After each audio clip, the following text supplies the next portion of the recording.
Hey everybody, it's Henry Steele and today is Saturday, February 24th, 2024. In this video I'm going to talk to you about the trading system that we're going to plug into our trading plan. So if you remember in the last video we had our simple trading plan right here, and part of it was to figure out which system you're going to be plugging into your trading plan.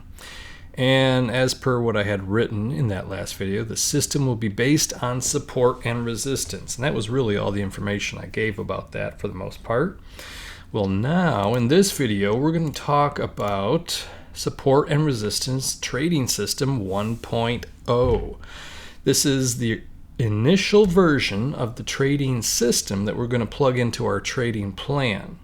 And then next week, when we do the next video, since we have all these specifics set out here for our first trading system, or the first version of our trading system, we'll be able to create the spreadsheet to be able to keep track of our trades with all the information that we'll want to keep track of for our trades.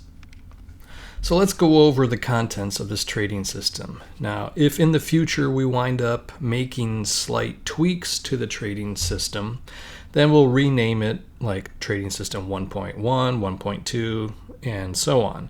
If we make a major overhaul of this trading system, then we're going to name it support and resistance trading system 2.0 and so forth. And if eventually we just get rid of the entire concept of support and resistance, then we'll name it something completely different.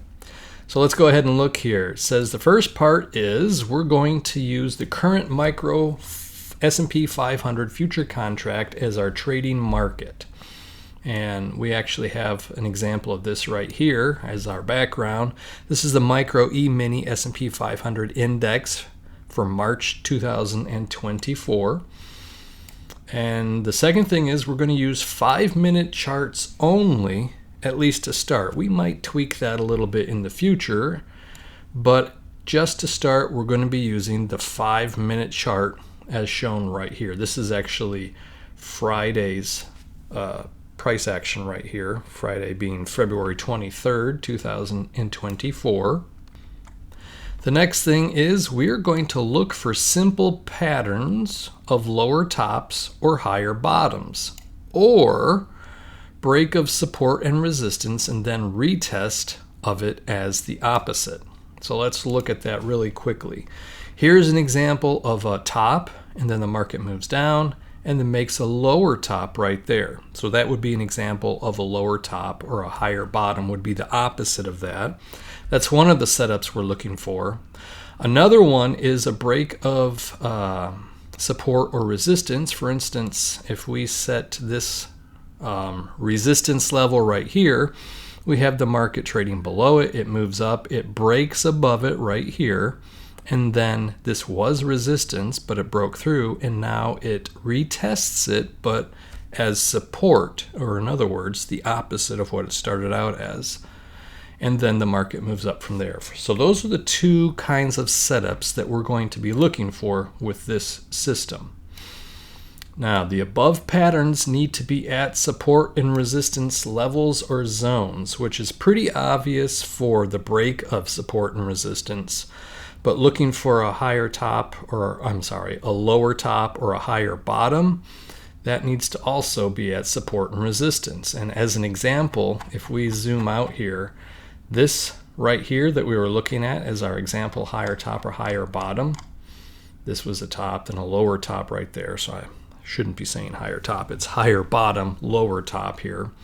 This one is not happening at support or resistance. This was like the all-time high for this contract right here. So that would not qualify under our set of rules here for system 1.0. For a lower top or higher bottom to qualify, there needs to be at least 2 candles between the tops and bottoms, between the 2 tops and bottoms. So again, if we look at this right here, we see there's a top. Let me zoom in a little bit. We have a top candle, market moves down, it moves right back up. There's not 2 in between there. That does not qualify. Here we have a topping area with 1, 2, 3, 4 candles. Then we move down, and then we make another lower top 3, 4 candles away from the end of this topping area. So that would qualify right there. And then the lower top, higher bottom needs to return to the support and resistance level or zone. That's another qualification. So let's say we had a resistance level right here. Let me make this thicker so it's easier to see. Market moves up, it's at its resistance level, and then the market moves down, and then the market moves back up, but it does not return to this level, so that would not qualify as a setup to use to trade. Now, if this resistance level were right here as an example from somewhere before, and the market moves up, it touches it, it breaks slightly above it, we're hovering around it, and then we break significantly below it, and then we come back up and touch it, that does qualify. All right, so the next one is the break and retest pattern needs to have candles close past the support and resistance level or zone and then retest at least 2 candles later. All right, so what does that mean? We'll use this example again. Here's our resistance level produced from this top right here. Then later on, the market comes up, it goes above it, but then closes below it, so that does not qualify. But the very next candle right there breaks above it and then closes above it, so that makes it qualifying. That part qualifies. The candle has closed past the support or resistance, in this case resistance. Then there's another candle that goes even higher above it, and then it comes back down and touches it again, and it's at least 2 candles away. If this candle right here had moved back down to this level, it would not qualify because that's only 1 candle away. Pretty simple. The initial support and resistance level and zones need to be created from the pre-market price action. All right. So this is an important one right here. This is going to help us keep clutter off the chart, off the price chart. So what this means is our cash market opens up at Central Standard Time, which is where I am, and what this chart is set for. It opens up at 8:30, which is right here. Make that a little thicker so it's easier to see. So this vertical line shows us 8:30. So all this price action happens in our futures market before the cash market opens up right here. So this is all pre-market data right here. So this is all the pre-market data right here, and this is all after the close from the day before. So this is what we would be using. The market the day before on Thursday closes right around here, and then all this is the pre-market. Actually, technically, this is the aftermarket, and then when we get into the next day, we have pre-market right here. But it's pretty much the same block of time. It's between the close of one day and the open of the next day for the general cash market. So our support and resistance is going to be drawn from that period of time. We're not going to go way back in time, numerous days.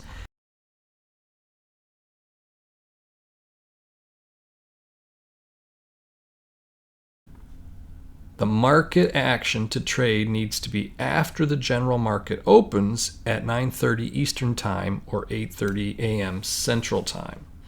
So in other words, we draw our support and resistance in from pre-market data, and then we want to take trades after the general market opens up. Pretty simple and straightforward. Now this is the important part for trying to figure out how much profit we're going to be shooting for. The trade target for the lower top or higher bottom setup is the support and resistance level or zone on the opposite side of the range. In other words, if the market is setting a trade up at the resistance, the target is going to be at the area of support or the opposite of that. So just as an example, let me close all this off here. If we have, let's just say right here, here's our resistance level right there, and here's our support level right here. Whoops, wrong tool. Here's our support level right here. I'm just giving quick examples, and then here's our minor support right there. Our entrance would be at this point right here, and our target would be at the opposite. But of course, as per the instructions here, we wouldn't be looking at setting the support and resistance from after the market opens. We would be looking at pre-market. So that will become a little bit more clear as we go forward and start utilizing these rules on live charts in the future weeks coming. So that's the lower top and higher bottom setup. The target, the trade target for the break of support and resistance and retest setup is double the move that happened before the support and resistance. So in this example here, even though this wouldn't qualify because it was before the market opened up, we can use it still to show what our target would be, because this is what the market moved before this point in time. We would double that, and then this would become our target right here. So when market breaks above it and then it comes back down and retests it, we would get in somewhere around here, and then our target is going to be way up here. Now, 1/2 of the price distance to target is to be set as stop loss. So that's just an easy round number to use, at least in the very beginning. So as we can see here, this is measured, that's 50%, that's 25% right there, or 75%, and that's the thirds. In other words, this is the half, these are the quarters, the black lines, and the red lines are the thirds. So since this quarter is 1/2 of this half right here, this is where our stop loss is going to be. So our target, essentially, we're going to enter somewhere around here. Our target's going to be up here, and our stop loss is going to be down there, because it's going to be half of this distance right here. And again, this is something that will become more obviously clear as we get into actual live market, looking at live markets in the future. And then the last one is, as of right now, once the trade is set, it is fire and forget. And what that means is, once you get into a trade, you're either going to hit the target or you're going to hit the stop loss. You're not going to get yourself out early, at least for now. We might tweak that in the future, but for now, we want to try and get the system to be as straightforward as possible.